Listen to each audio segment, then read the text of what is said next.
Paytm postpaid उपभोक्ता, अगर आप पेटीएम पोस्टपेड लोन से किसी भी दुकानदार को पेमेंट नहीं कर पा रहे हैं तो फिर मोबाइल रिचार्ज या रेलवे टिकट बुकिंग या फिर rent payment, tuition fees payment नहीं कर पा रहे हैं तो यह खबर आपके लिए महत्वपूर्ण है। इसलिए इस पूरे खबर को ध्यान से देखिएगा। आप अपना पोस्टपेड लोन का पैसा कहां खर्च कर सकते हैं और कहां नहीं। दरअसल पहले पेटीएम पोस्टपेड नाम से पेटीएम ने एक सुविधा दी हुई थी पेटीएम उपभोक्ताओं के लिए, जिससे हम मनचाहे तौर पर कहीं भी किसी भी दुकानदार के पास जिनका पेटीएम में मर्चेंट अकाउंट होता था उन्हें हम पेटीएम पोस्टपेड के जरिए पैसे पे करते थे और अगले महीने की 7 तारीख से पहले हम उसका भुगतान करना होता था, जिससे उपभोक्ताओं को कई सुविधाएं मिली हुई थी और वह पेटीएम पोस्टपेड का खूब प्रयोग भी कर रहे थे। मगर हाल फिलहाल में पेटीएम के द्वारा एक बदलाव किया गया है, जिसमें पेटीएम पोस्टपेड अब पोस्टपेड लोन के तौर पर जाना जाने लगा है। अब सबसे बड़ी समस्या यह आ रही है कि पेटीएम पोस्टपेड लोन का पैसा हम पेटीएम पोस्टपेड की तरह खर्च नहीं कर पा रहे।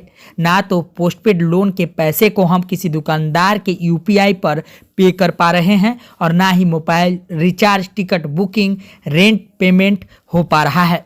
ऐसे में सवाल यह भी सामने आ रहा है कि आखिरकार अब हम पोस्टपेड लोन का पैसा कहां खर्च करें।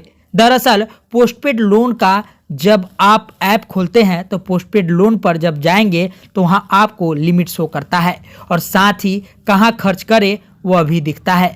इसलिए आप सिर्फ वही खर्च कर पाएंगे जहां वेयर टू यूज लिखा हुआ है और उसमें आने वाले इंडिकेशन के जरिए बस वहीं तक आपका उसका पैसा खर्च कर सकते हैं, क्योंकि पोस्टपेड लोन में वे सारी चीज़ अभी बंद कर दी गई है जो हम पहले किसी भी दुकानदार या मोबाइल रिचार्ज करते वक्त मर्चेंट यूपीआई पेमेंट किया करते थे।